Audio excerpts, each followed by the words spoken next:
Good morning, all. My name is Oli Noy, and I'd like to welcome you to the launch of Amnesty International's report, Israel's Apartheid Against Palestinians, Cruel System of Domination and Crime Against Humanity.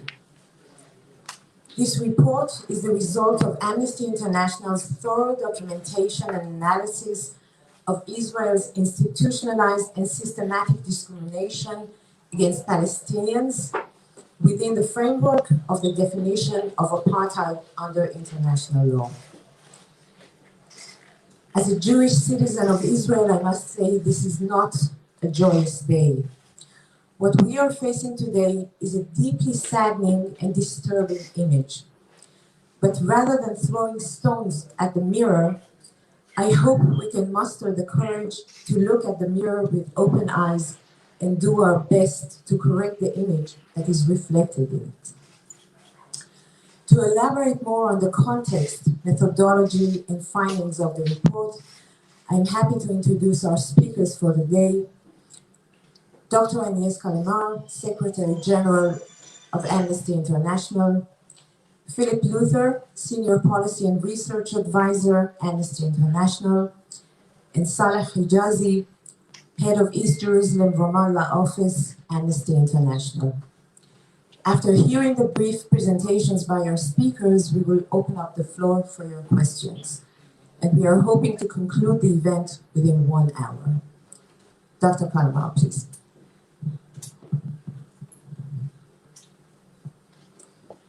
Thank you very much. Thank you to you all for being here today. Amnesty International is here today to call on the authorities of Israel to put an end to the system of apartheid it is maintaining against all Palestinians living under their effective control, whether in Israel itself, in the OPT, or as refugees in other countries. We are here today to call on the international community to take resolute action against the crime of humanity being perpetrated in order to maintain the system of apartheid. We present meticulous evidence for our calls in this report. 4 years in the making, rigorously researched on the ground, in legal libraries, with lawyers and scholars. Direct engagement for 4 years with the best legal scholars on apartheid. And we build on the work of Palestinian, Israeli, and international organizations. Our conclusions may shock and disturb, and they should. Some within the government of Israel may seek to deflect from them by falsely accusing Amnesty of attempting to destabilize Israel, or being anti-Semitic, or unfairly singling out Israel. But I am here today to say that baseless attacks, barefaced lies, fabrication on the messenger will not silence the message and an organization of 10 million members the world over. Amnesty International recognizes, and has said so repeatedly, recognize the right of the Jewish people to self-determination. We recognize the state of Israel. We oppose, denounce anti-Semitism and anti-Semitic acts the world over. But we defend our right and the right of anyone else to critique impartially and against international human rights law Israel's treatment of the Palestinians. That, dear friends, is not anti-Semitism. Let me be clear. Such accusations, whether issued by the Israel authorities or their supporters, are nothing more than a desperate attempt to evade scrutiny, divert attention from our findings, that the human rights abuses to which the Palestinian people are subjected amount to apartheid. A finding, by the way, that we have made before and elsewhere in Myanmar. We are not singling out the state of Israel. But the substance of our assessment must be confronted. Discrimination, inequality enshrined in a maze of laws, regulations, policies, forcible transfers, administrative detention, torture, and so on. Each violation on its own is a travesty, but their true gravity becomes apparent only when taken together. It is then that the depth and extent of this system of oppression is revealed to be what it is, a system of apartheid and crimes against humanity. I have worked for the past 25 years in the field of human rights, and some of you may know my work before I joined Amnesty. I have covered, researched, visited many countries, investigated many different situations in many different settings.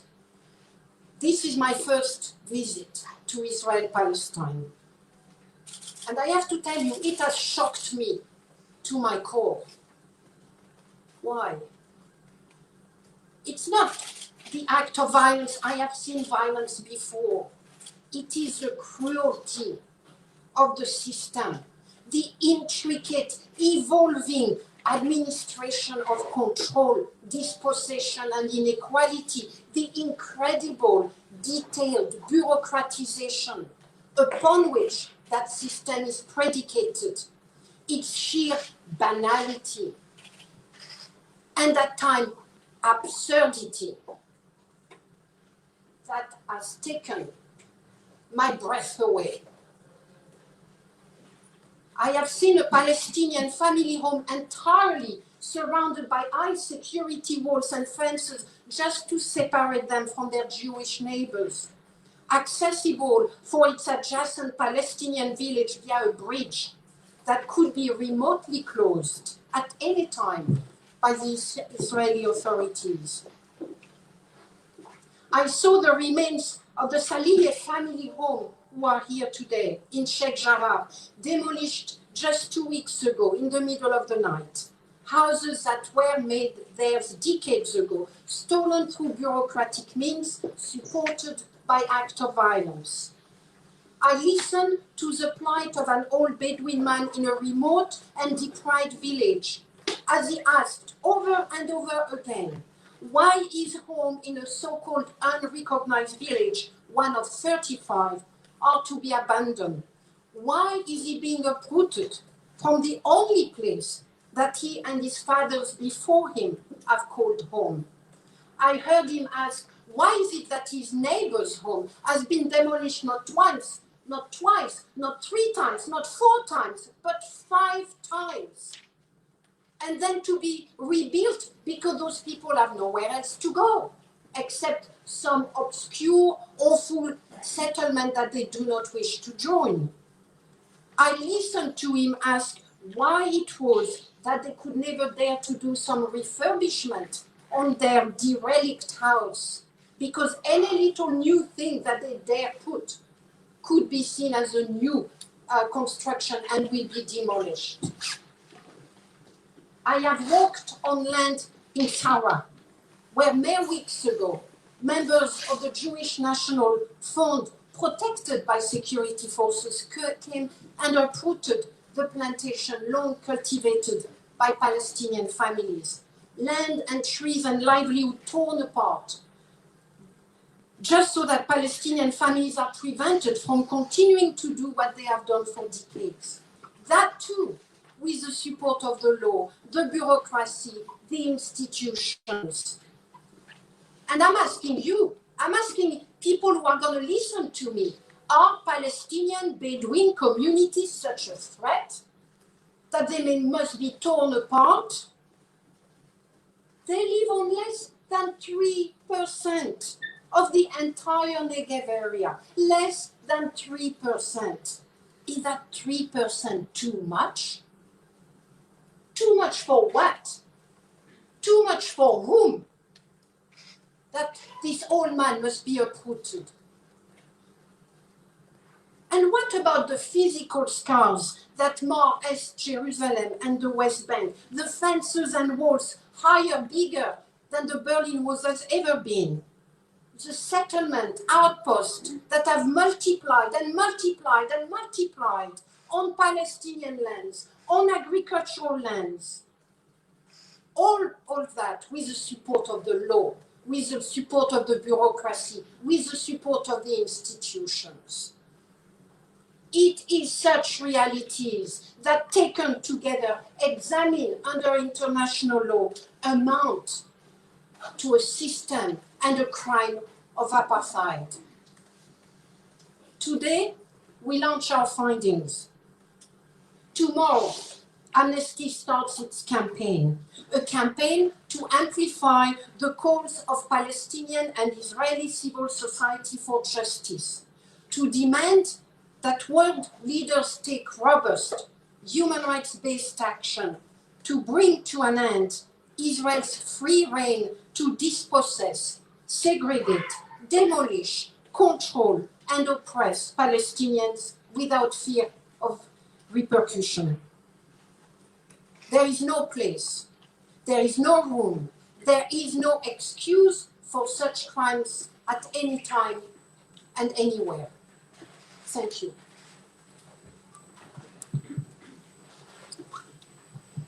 Thank you very much. Is this on? It is? Okay, thank you very much. Let me answer 2 questions. What is apartheid? And why have we concluded that there is a situation of apartheid here? Our starting point is that apartheid is both a system and a crime. As prohibited under international law, a system of apartheid is an institutionalized regime of oppression and domination by one racial group over another, enforced through laws, policies, and practices. As Amnesty, we first established in our report the state's intention through the statements of Israeli officials in successive administrations that their objective is Jewish demographic hegemony.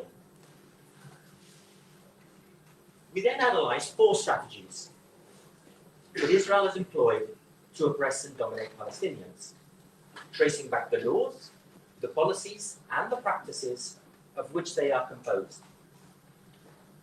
Firstly, we address the territorial fragmentation of the Palestinian population between Israel, East Jerusalem, where we are, of course, the rest of the West Bank, Gaza, and the Palestinian refugee diaspora. We, of course, recognize that one part of that population has the right to vote and run for election.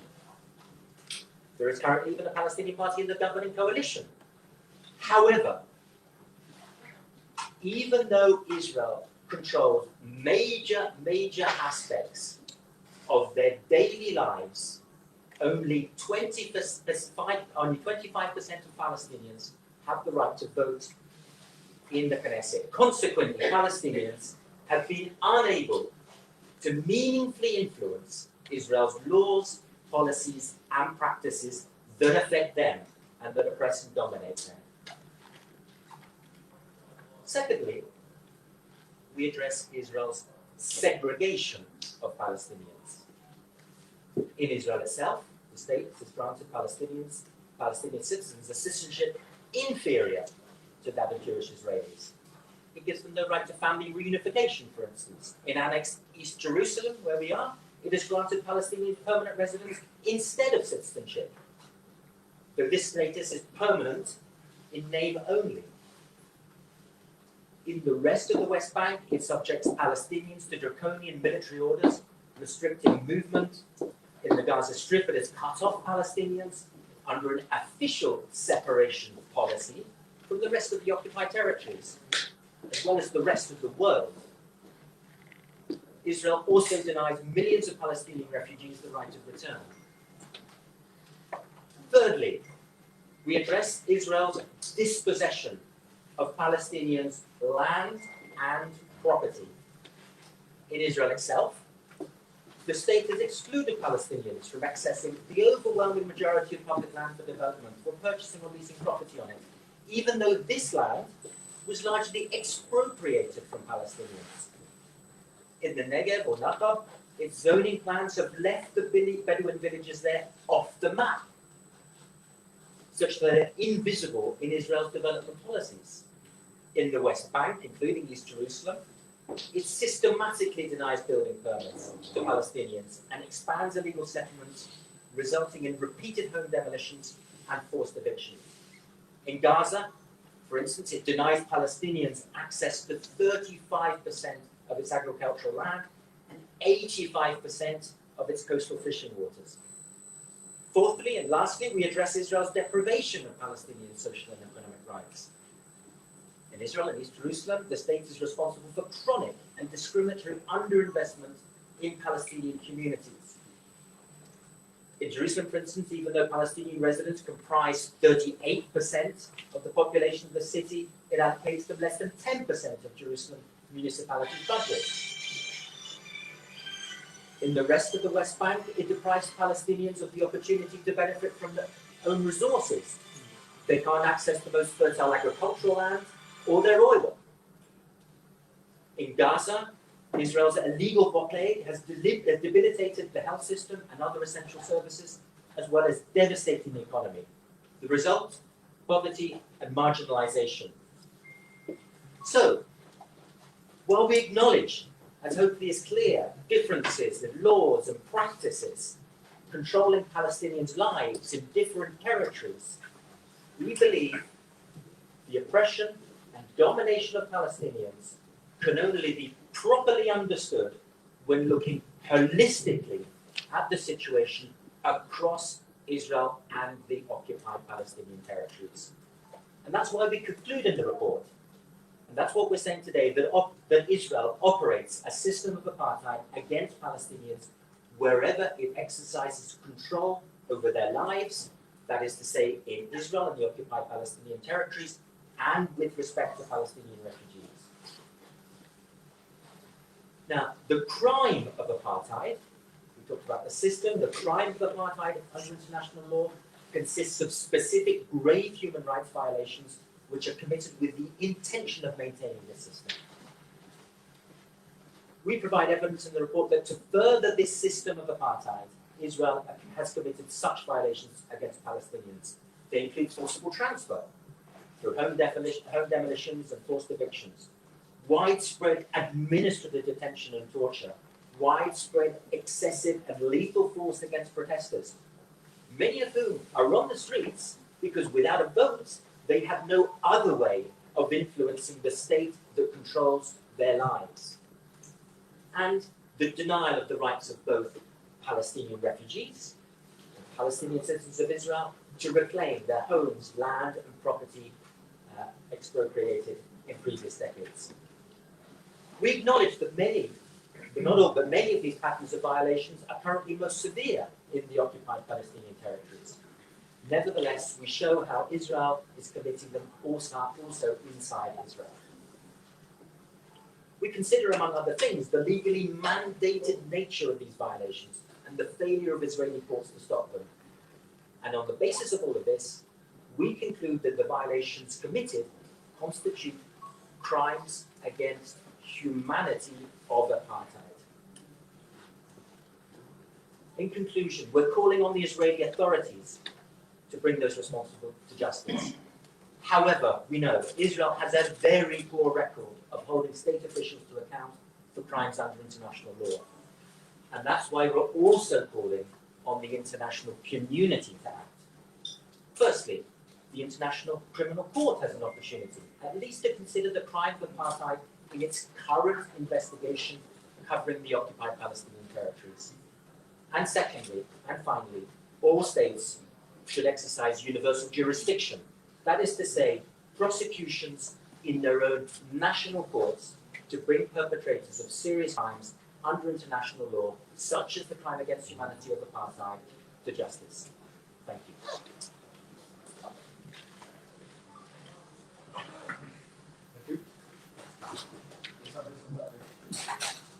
So the report describes Israel's apartheid as a system of fragmentation, segregation, control, dispossession, and deprivation. It documents unlawful acts to maintain the system, including forced transfers, arbitrary detention and torture, unlawful killings, and the denial of basic rights. To show this system and illustrate the crime, the report presents more than 30 case studies of individuals and communities who are affected by the system and the crime. While the report is a product of 4 years of work, much of the documentation presented in it spans over 2 decades and revisits Amnesty's documentation of cases which we have reported and campaigned on for many years.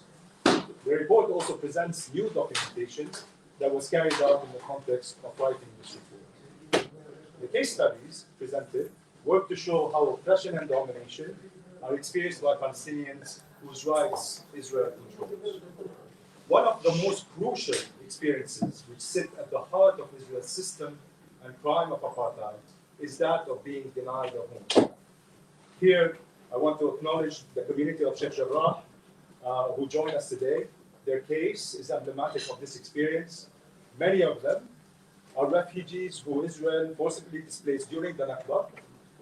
They settled in East Jerusalem and are currently facing that horrible experience of forceful transfer again. We have also with us here today Mr. Mahmoud and Mr. Abdullah Salhiyyeh, whose home was recently demolished in Sheikh Jarrah. They are refugees from Ain Karim who were displaced during the Nakba in 1948. Being denied a home has many faces. Forced evictions and home demolitions is one. Living in refugee camps for more than 70 years is another.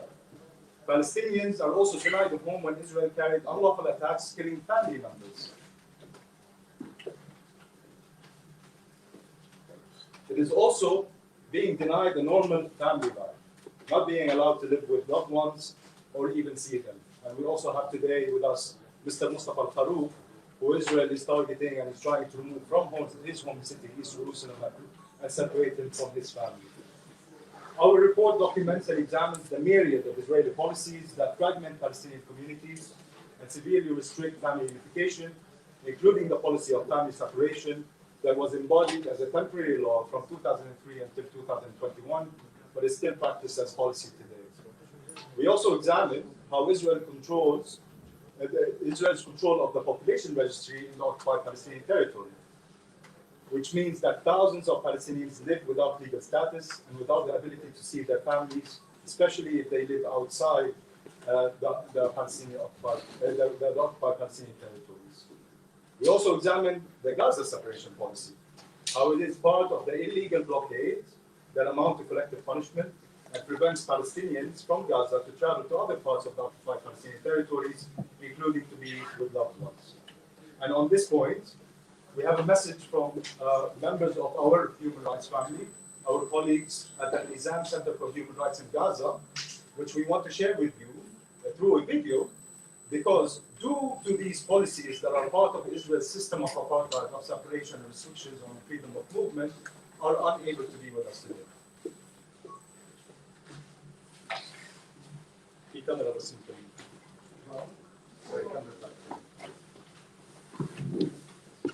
Hello everyone, this is Mr. Yunus, Director of the Nizam, with the message from Gaza.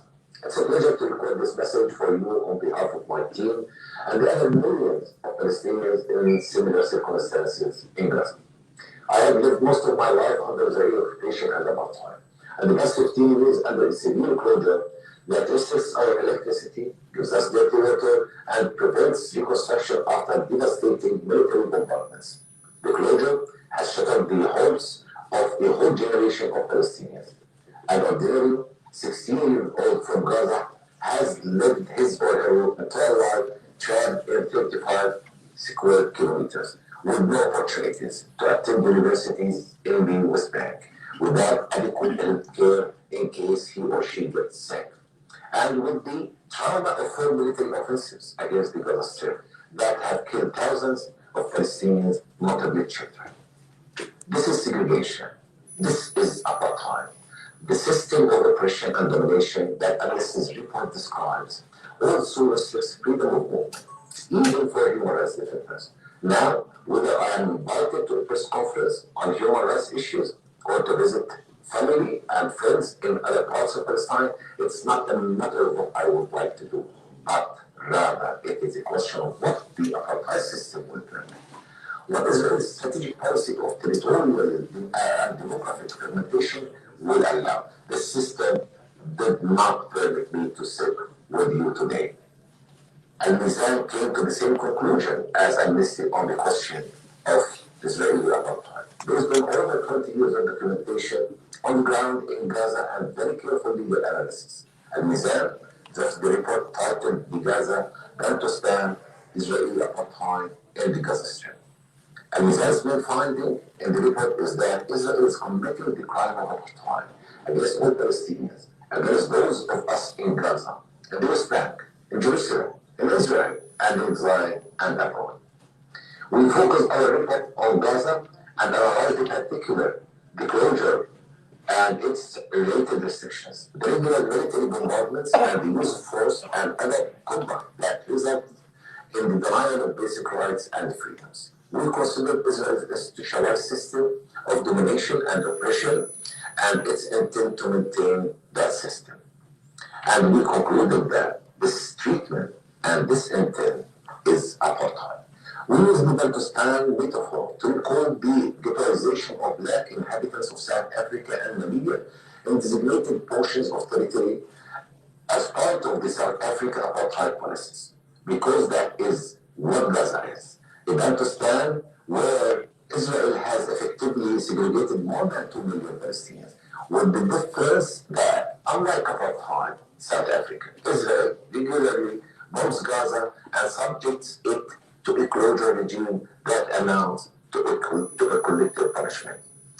To be clear, the laws, policies, and practices that are implemented against Palestinians in Gaza are a part of the very same system that Amnesty's report describes and are implemented with the same intent as also laid out by Amnesty.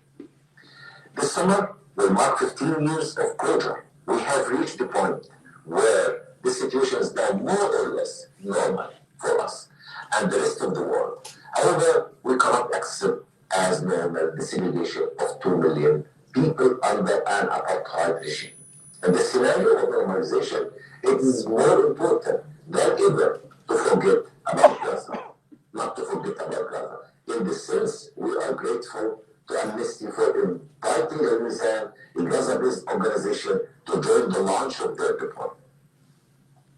It's evident that Amnesty made a very careful legal and factual determination of Israeli apartheid, both the system and the crime. We understand this determination must not have been easy to make. Indeed, it was not for us.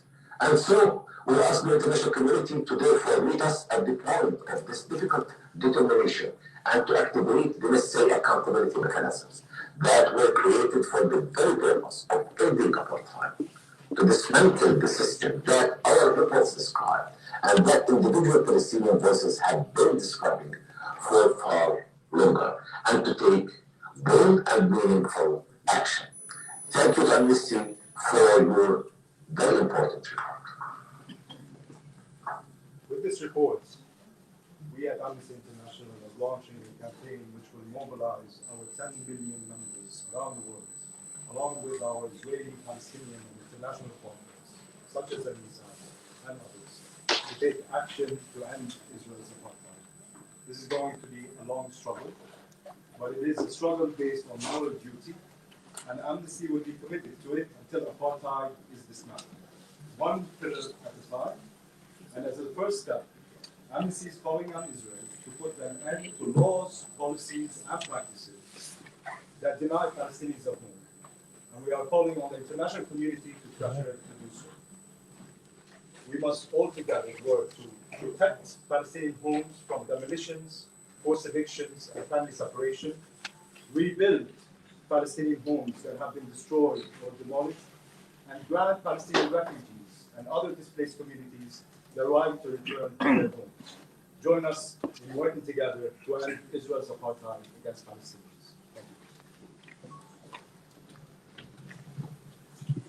Thank you very much to the speakers. We will now take your questions. Please introduce yourself before asking the question. Please go ahead. I'm sorry, we have a microphone. Hello, I'm Sarah Gomez from Spanish News Agency EFA.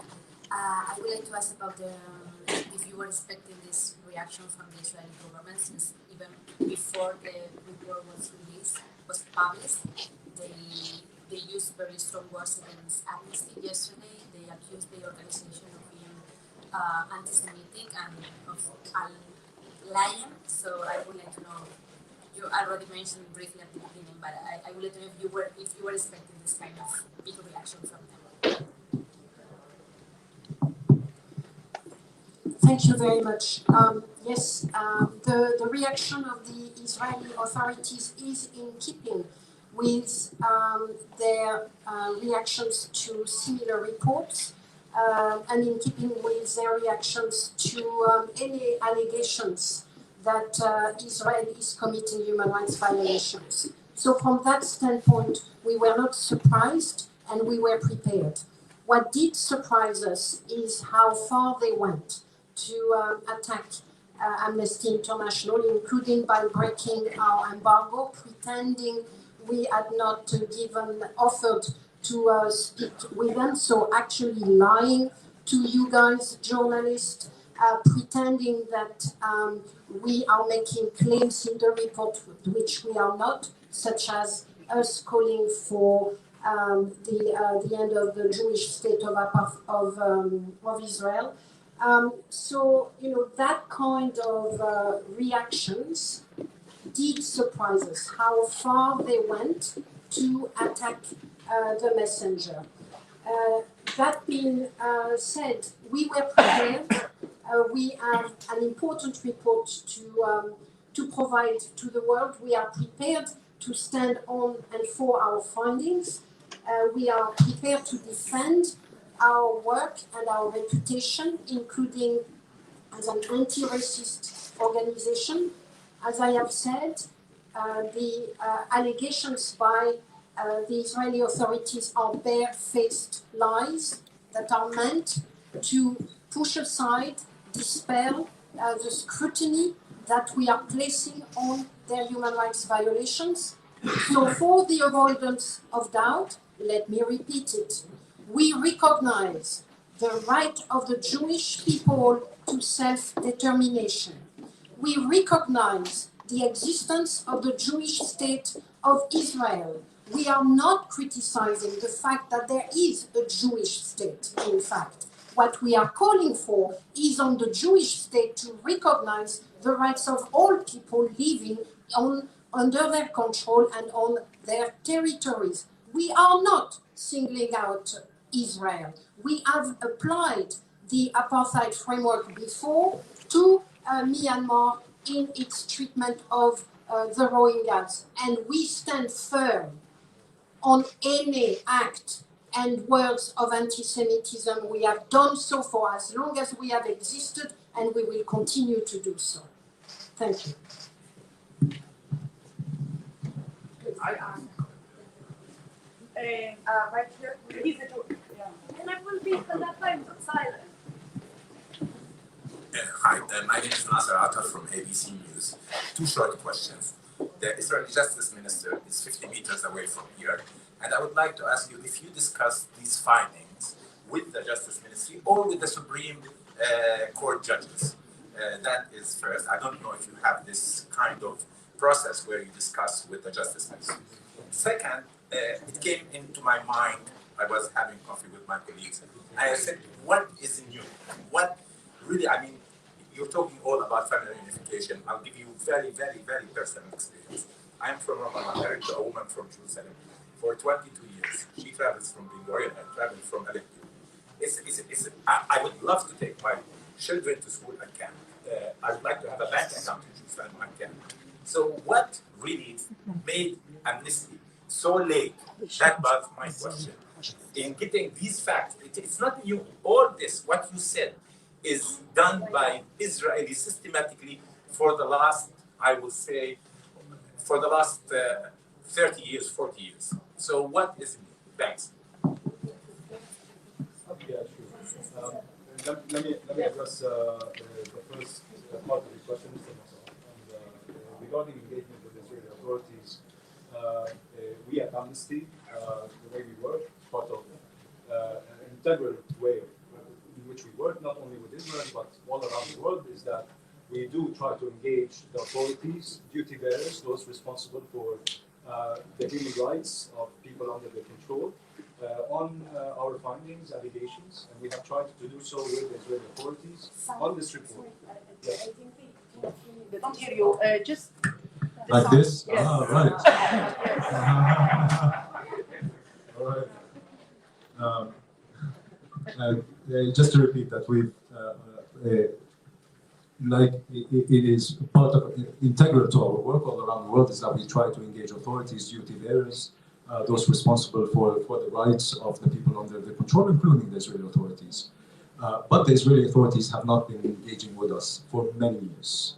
We consistently write letters, request meetings, including in the context of this report. This past October, so 6 months before the publication of this report, we requested a meeting with Israel's foreign minister and officials within the Ministry of Foreign Affairs, particularly officials who are responsible for international relations and human rights, requested a meeting with our Secretary General, requested a meeting with our Deputy Secretary General, and they have not responded to us. This is in keeping with the way they've been treating Amnesty International and other organizations as well, as not engaging with us, not responding to us, and not granting us meetings to discuss constructively with them what we have been finding out. Thank you for the question. You're asking why now? What's taking you so long? I mean, there are both external and internal factors that have led them to us doing this work. First of all, internally, we have come to a realization over recent years that we as an organization have not done enough on issues related to institutionalized discrimination globally. I think there's a debate about that, as you know, around the world. And this is part of that. And so that is why we as an organization then went and took the step of making sure that we had our own, we're a big organization, so we wanted to ensure that we had our own agreed guidelines on how to apply the definition of apartheid to any situation, so that we wouldn't be, so that we'd be having a consistent methodology and not singling out any state in particular. Now, what we did in 2017, and we have been working on this body of work since then.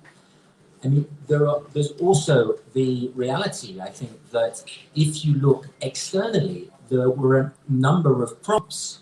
Of course, many of the patterns of violations that we present in this report are not new. We make no bones about that. That is absolutely clear. And in fact, much of our analysis is about the widespread and systematic nature and how deeply rooted they are in the laws and policies and practices of the Israeli state. But you know, there have been prompts. The nation-state law was a wake-up call to many, and certainly that was something that we looked at very carefully because we felt that in 2018 that did constitutionally for the first time entrench racial discrimination. And then since then, although it happened after our work began, we've seen other developments that have caused us to think that our work is even more important. The fact that there was at least talk of, and it was talk about annexing parts of the West Bank, more parts of the West Bank, I should say. That plan has not been implemented in the way that was described at the time, but it's still, of course, a threat.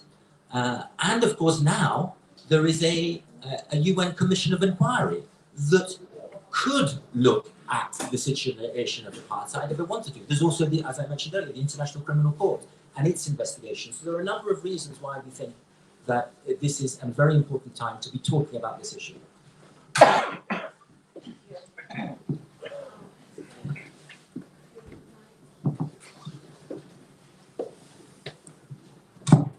سنة وقت معلش لأن الجورناليست جيفار البديري.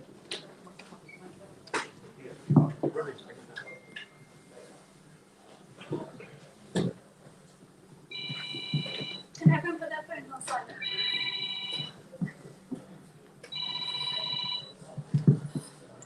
Hello. More on silent, please. Hello. It's okay. Thank you so much for all your work for these years. My name is Jifara Bouderi. I'm Al Jazeera correspondent. In the report, you said Israel treats Palestinians as small group ethnic, and this is the first time we hear something about the Palestinian inside Israel who have the Israeli citizenship. And why this time? And the second thing, after what Mr. Lapid, the foreign Israeli minister, what he has said yesterday, what shall we do now? I mean, this is the report. It's very good. As my colleague said, it's too late. But now, what's the next step?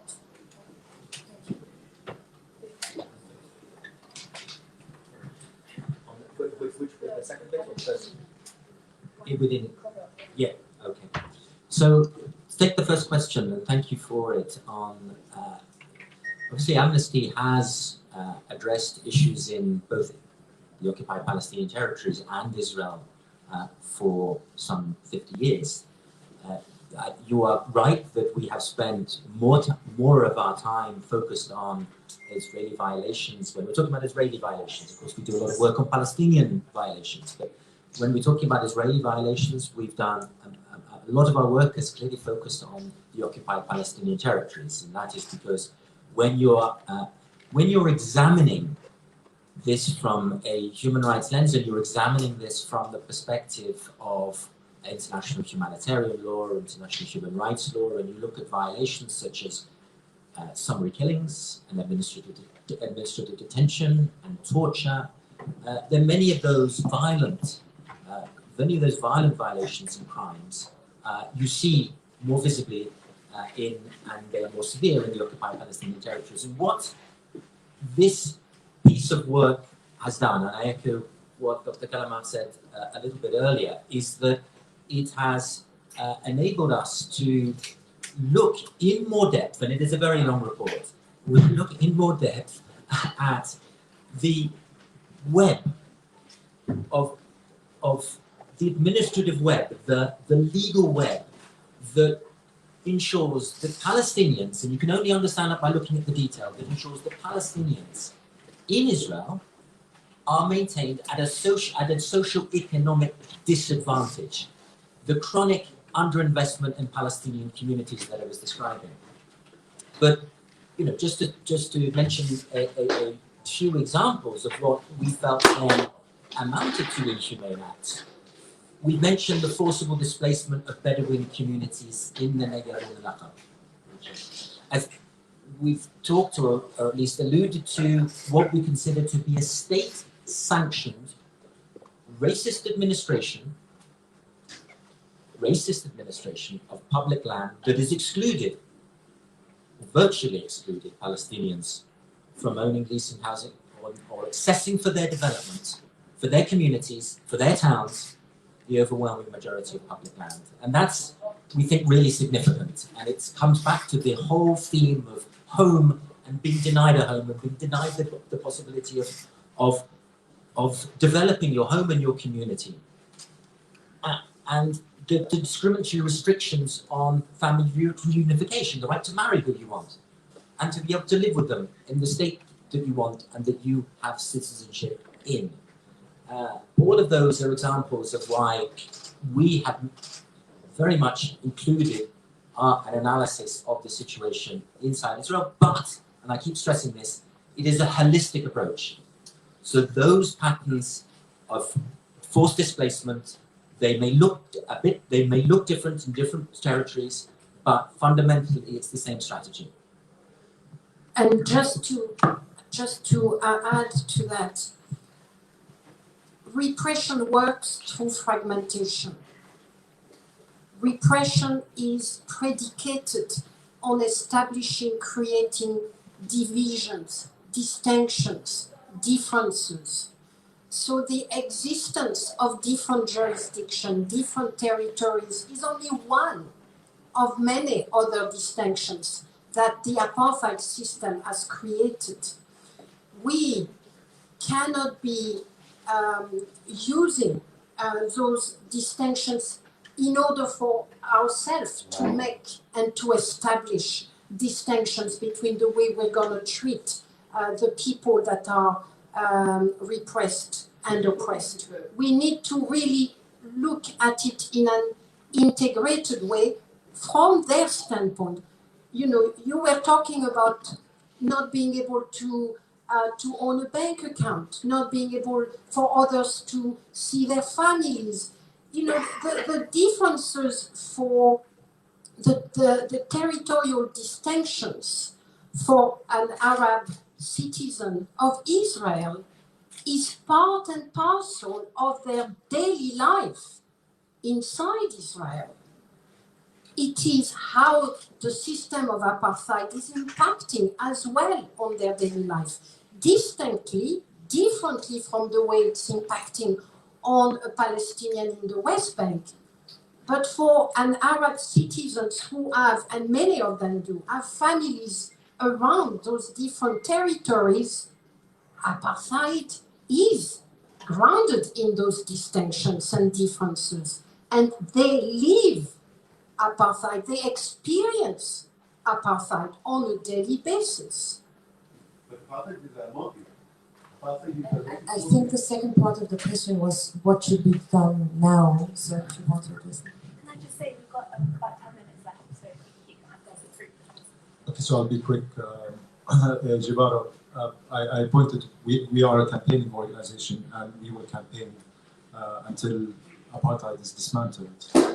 What that means, we will mobilize our 10 million members around the world to pressure both their states to take concrete action, to move from words to taking concrete action to pressure Israel to end the system of apartheid, starting with what I laid out is protecting Palestinian homes, rebuilding Palestinian homes, having Palestinians return home.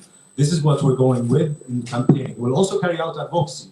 My colleague here has highlighted some of the opportunities. The Commission of Inquiry, we will be looking to influence the Commission of Inquiry to include also an investigation into apartheid.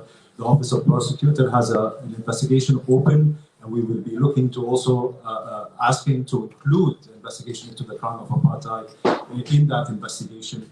We'll also be advocating directly with states to move from words to concrete action on Israel.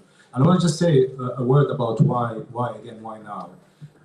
Yes, what my colleague has laid out, but there's another important point.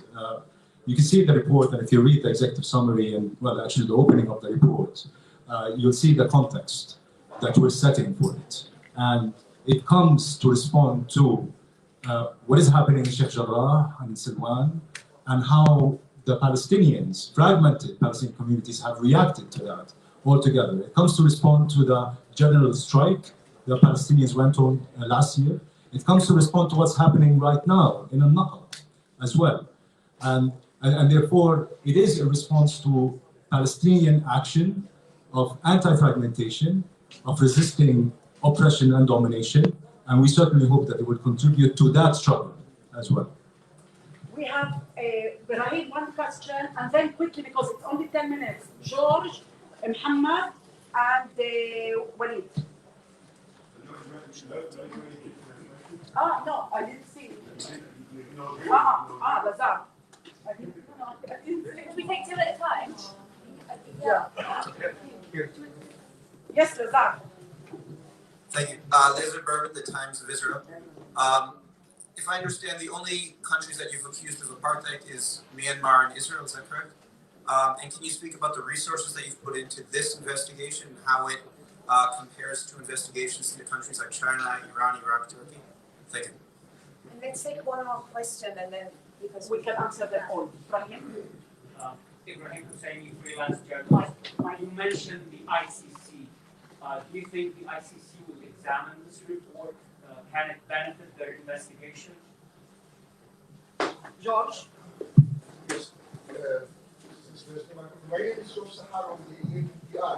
My question is in the context of a holistic approach, what is the needed system to look at individual names of people who are suspected of the crime of apartheid and to bring them to justice in Palestine, Israel? Because we're talking and we're identifying the problem, and that's perfect. But when we get to the nuts and bolts of it, who is doing it? And how do we hold them accountable by name? I think that's very important to answer this question. Thank you. صالحية محمود عبد الله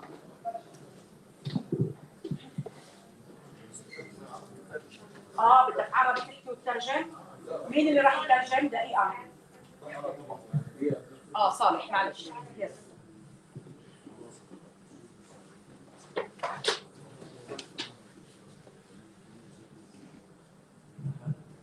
So my uncle was telling me that what kind of help can you provide to the families that their houses have been demolished and they're now living in the street, they don't have anywhere to go. In Sekretaris and in all of Palestine, in the Mecca, in Sekretaris, and all the neighborhoods that are threatened to be demolished by the occupation. محمد أنا في العربي بالتحديد. اوكي صالح. تفضل. أول شيء بأمل إنه تعبكم ما يروحش فاضي في هذا التقرير. I hope that your efforts will not go to waste in this report. وفي نفس الوقت تضلكم بوظيفكم في الأراضي المحتلة. ما يصيرش فيكم زي خلود بدوي. And I hope that you will remain and you will not be kicked out from this country. لا يحق لنا كشعب فلسطيني تحت الاحتلال ان نشاهد مراقم علم فلسطين كدولة محتلة. عيد عفوا. العلم ممنوع. هل انا فلسطيني؟ نعم. كأنتم موجودين في اراضي فلسطينية محتلة في القدس عاصمة دولة فلسطين. لا يحق لي ان اشاهد بهذا المؤتمر علم فلسطين من خلفكم. And point out that I am in East Jerusalem, which is part of Palestine, and I do not have the right to see the flag of Palestine behind you. وقضية الفصل العنصري وكلية الحديث هذا، هل أنتم كشعب ممثلين في دولكم كمنتخبين في البرلمانات العالم لا يشاهدوا القرارات العنصرية من أعضاء الكنيسة أو من البرلمان الإسرائيلي لمقاطعتها على هذه القرارات اللي بحق الشعب الفلسطيني اللي بنعاني منها؟ وين الديمقراطية اللي بتتحدثوا عنها؟ شكرا. And question about how, sorry I'm paraphrasing, how this issue will be seen and how people are ignoring in Western countries and parliaments the apartheid and the racial segregation and what can be done in those democracies that are clean. Last question here. We have two more, but perhaps we can answer those questions and then we could go to those after. You write here that apartheid is Can you introduce yourself? A combination of one racial group over another. By what definition have you decided that Israeli Jews are one racial group? I mean, that's not, that's all clear. I mean, besides the Gentiles, who else is once upon a time, who said that Israeli Jews are one racial group?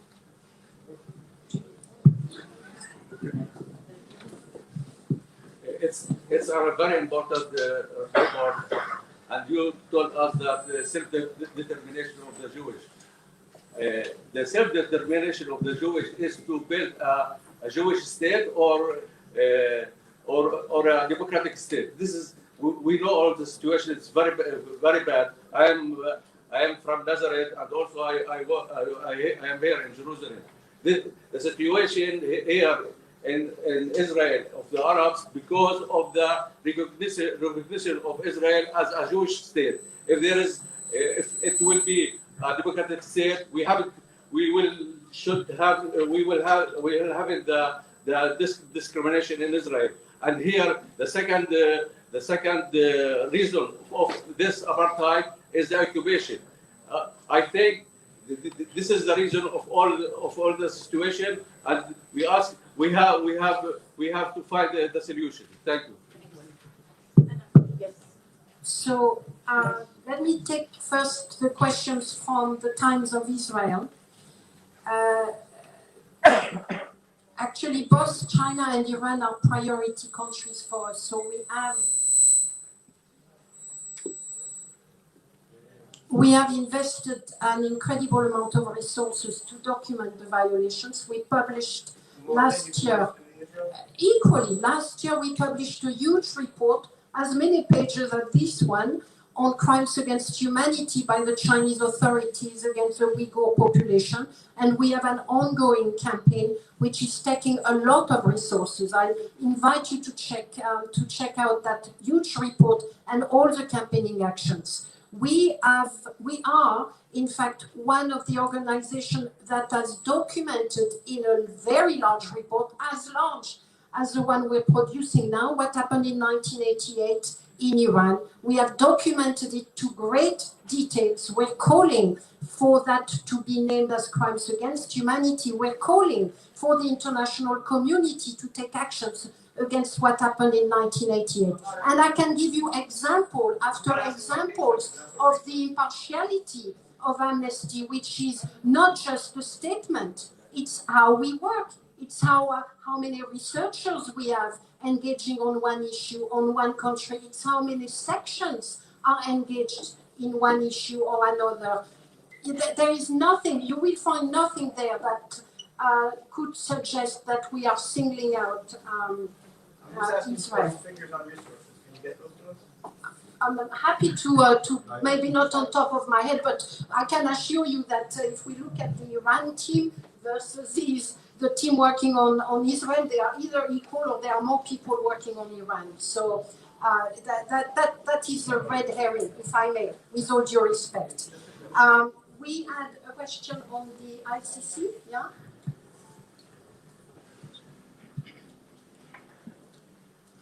So, the question was about the International Criminal Court, and will they be interested in this report, and will they engage with you on it? Amnesty has a long engagement with the International Criminal Court on issues that relate to Israel and the occupied Palestinian territories, but on many other issues. To come back to previous points, I've been engaged on issues that relate then to many different countries over the years, and as have our colleagues. Now, in this particular case, yes, I am confident that they will look at it, and they may well come to us with questions to ask us to provide further details, if we can. That has been our experience in the past. That has been our experience, for instance, at the time of previous conflicts, previous Gaza Israel conflicts, where we have documented allegations of war crimes by, on the one hand, Israeli forces, and on the other by Palestinian armed groups. And we have provided information based on our reports to the International Criminal Court on those different actors. So I think I'm confident that they will do. Of course, they're completely independent, so they will decide whether they need our information or not. On the question of the crime, and this is about individuals, it's not just about a state, I completely agree. The crime against humanity of apartheid, if you're to bring anyone or any actor to justice, it is individuals that you need to bring to justice. What our calls are, firstly, let's be clear, because we try to engage with the Israeli state, our calls are on the Israeli state to investigate, on the Israeli state to prosecute those who are responsible. As I said before, we do not have great hopes in that regard, because their track record, again, as Amnesty has documented, is of not quite blanket, but very near blanket impunity when it comes to crimes under international law, such as the crime against humanity and apartheid. So that is why, I'll just go back to it, that is why we are asking, and just to expand that point a tiny bit, but why we're asking for other states to take action is because other states do have both an obligation and they do have an opportunity to bring or at least to investigate crimes under international law in their national jurisdictions, in their national courts. It's not easy. That is not something we are making a determination on, and it is not up to Amnesty. We do not have, that is years of judicial work that is required, because the Amnesty's work is to point the finger at the state, and of course then to say that there will be individuals in that state who are responsible for the crimes. I mean, that's just obvious. But to identify who is responsible either for, take a murder, or whether you're talking about forcible transfer, or whether you're talking about the settlement project, to determine who is responsible, what the command control is, that is a work of prosecution departments, is a work of investigators at a judicial level. That is not Amnesty's work. We will recommend, though, that the line of command, however you want to call it, be the object of the investigation, so that it's not just the enforcers that are being targeted, but also those that oversaw, those that required, those that are agreed to the violations. Phil, the racial question. Okay. The other we just going along. ممكن احكي بالعربي هون سريعا جواب على الاخ محمود وبرضه الاستاذ هون محمد. احنا منظمه حقوق الانسان بتعمل بشكل اساسي على الحملات والمناصره. اللي بنسويه هو توثيق انتهاكات حقوق الانسان وفضحها، التقرير عليها، وبعدين الضغط من اجل 3 أشياء مهمه: المحاسبه في هذه الحاله، التعويض، وعدم التكرار. هل عمالنا بنكون ناجحين؟ هل العمل الحقوقي عماله بيؤدي لنتائج سريعه؟ لا. وهذا سبب ليش احنا عمالنا نقوم بهذا العمل الان، لانه لسنوات عديده اللي عمالنا بنسويه انه احنا عم نطلع على الانتهاكات اللي عمالها بتصير بشكل منفصل. في نمط من هدم البيوت في سلوان، بنركز على سلوان. في نمط للاعتقال الاداري عماله بيصير، اضرابات عن الطعام، وناس عم بتودي اجسادها لمقاومه هذا الكذب، بنروح بنركز هناك. في قتل غير مشروع عماله بيصير في جنين، في غزه، بنروح بنركز هناك. الان اللي عمالنا بنحكي بانه في خيوط اللي هي بتربط كل هاي الانتهاكات مع بعض، وهذه الخيوط كلها بتورجي صوره جدا واضحه لمنظومه فصل عنصري ترقى لجريمه الانسانيه للابارتهايد. هذا اللي عمالنا بنفتحه بهذا التقرير اليوم، وهذا راح يكون هو اساس عمل لمنظمه العفو الدوليه بالشراكه كمان مره مع المؤسسات الفلسطينيه، الاسرائيليه والدوليه على جميع المحافل، ان كان على مستوى الدول ومسؤولياتها، على مستوى المؤسسات الدوليه زي الامم المتحده، الاتحاد الاوروبي، محكمه الجنايات، الاتحاد الافريقي، او على مستوى الشركات واستثماراتها على سبيل المثال في المستوطنات وغيره، او واهم شيء هون الافراد، الاعلام، الاكاديميين، النشطاء حول العالم لتجيش حمله واسعه ما بتوقف لحد ما تنتهي هذه المنظومه. هذا هو اللي احنا يعني اليوم عمالنا بنطلقه مع اطلاق هذا التقرير. بالنسبه ل مش رح نوقف بالتاكيد. في سؤال اخير من جاكي سريعا بس، العمل على البرلمانات هو جزء اساسي من حملات المناصره اللي رح نقوم فيها، وانا اسف جدا هيك بالاختصار على هذا. في الريشال جروبس كويشن. And there's a last question from Alex من جاكي خوري. Can we just combine the 2 questions, please? Wait. And Radio Shams, sorry. Can we answer the question? Let me answer first of all, sorry, to jump in, because I think we need to answer our first question on racial groups.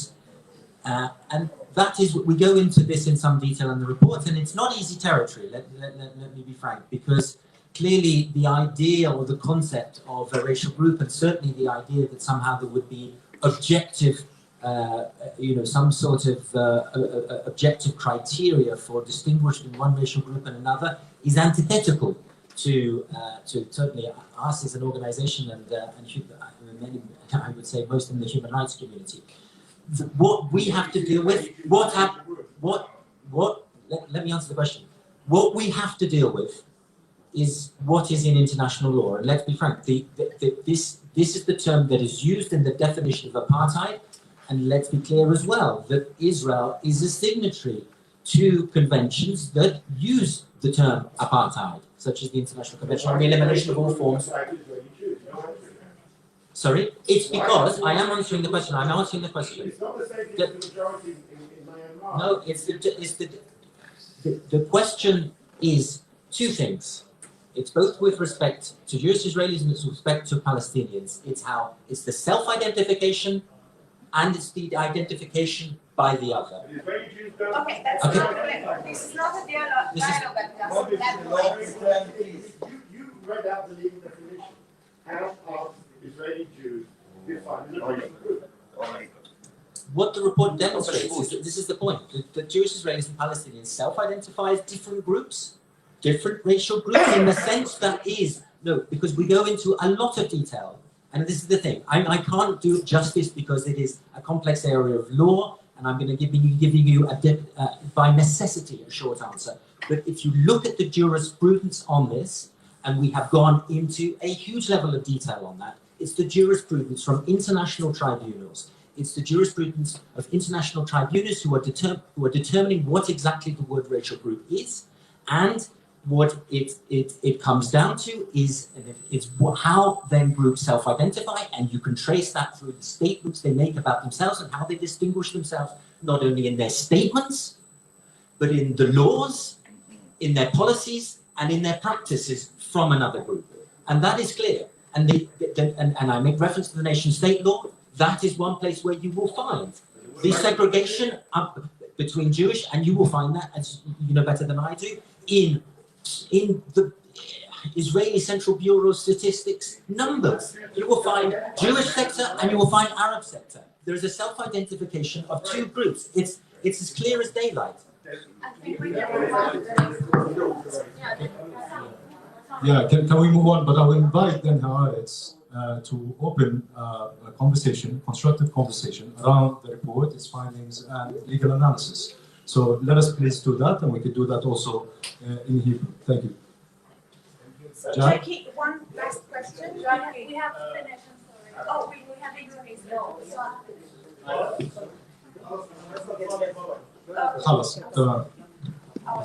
Thank you, and I just want to remind everybody that you can find the executive summary on can we just one final thing? Just I think a quick word from the committee of Sheikh Jarrah.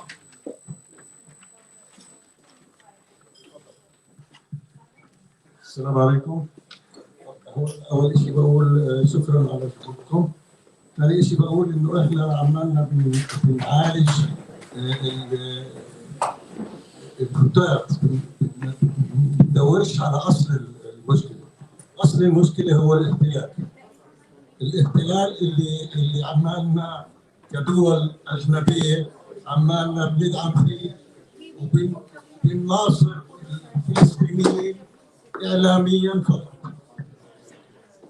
أرجو إنه نطلع على الجذور لهذه المشكلة ونحاول نعالجها بأي طريقة ممكنة. شكرا لكم.